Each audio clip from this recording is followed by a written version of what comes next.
DK Audio presents Nina and the Keeper of the Keystone, Secret Society of Rebel Girls, by Rebel Girls and Marti Dumas, read by Danny Heath.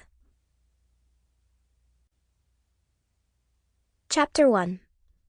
I am not a rebel. Seriously. In my world, there is nothing worse than being in trouble. Except people watching me when I don't know what I'm doing. Or maybe the way kids look at me when teachers say my papers are perfect. Or just people looking at me. Period. I kind of panic. If I were born with a turtle shell, hiding would be an option. But since I wasn't, the best way to avoid detection is to stay in my lane. Do my homework, load the dishwasher before Mama reminds me, sort my robotic stuff back into its proper bins before Mum sees it, stick with my friends and try not to stand out. Staying in my lane worked all the way through 5th grade. Maya, Zoe, and I were the Three Musketeers.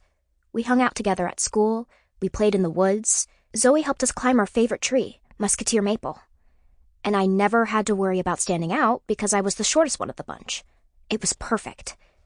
But then I grew a bajillion inches over the summer, my mom started fighting all the time, and Zoe stopped hanging out. It felt like there was nowhere to hide. Nothing would have been the same again if it weren't for the mailbox that popped up like a mushroom in the woods. When Maya and I first saw it, I thought it was a joke, a crooked old mailbox in the middle of nowhere. Maya thought it was some kind of art installation. We had no idea how powerful it was. Otherwise, we never would have messed with it. But Maya and I put a letter inside, and the mysterious mailbox literally folded space and time to send it. My letter was written to Cleopatra, and the Cleopatra VII actually wrote me back. Cleopatra's letter arrived on a giant scroll, and it changed everything. If it wasn't for Cleopatra's advice, Maya wouldn't have been elected 6th grade representative, and I never would have figured out how to be Zoe's friend again, and Kai Nakamura wouldn't have become the 4th Musketeer. Musketeers stick together. That's why when Maya's emergency group text woke me up on a Saturday morning, I jumped out of bed to go meet her in the woods. It wasn't just any Saturday. The robotics challenge course was that day. Anyone in robotics club who wanted to be on the competition team had to face Doc's robotics challenge course with a robot they built all by themselves. I was the only 6th grader in the robotics club, which was already pretty cool, and I would have given anything to win a spot on the competition team. Problem: the challenge course was supposed to be wild. I only needed to be in the top 4 finishers, but the 7th and 8th graders had way more experience, and, experience or not, I was pretty sure I'd forgotten to plug in my competition robot's charger. No matter how good my solo build was, it wouldn't work if the battery was on 0%. I was nervous, but I'd basically been training for this challenge course since kindergarten, ever since I built my first Lego robot kit. I had to try, and I would. Right after I met Maya in the woods. Musketeers are always there for each other, all for one and one for all. I pulled off my satin sleep bonnet, threw on some cargo pants, and loaded up the pockets with the essentials, including my favorite little toolkit. The only thing missing was the Keystone.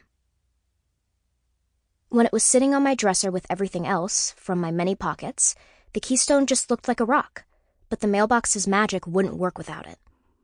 Actually, the Keystone was probably the reason Maya called an emergency meeting. She didn't spell it out in the group text, but looking for the Keystone was starting to be kind of a thing. Maya lost it every time she tried to send another letter to Cleopatra. She'd put her letter in with the Keystone on top, like we always did for the magic to work.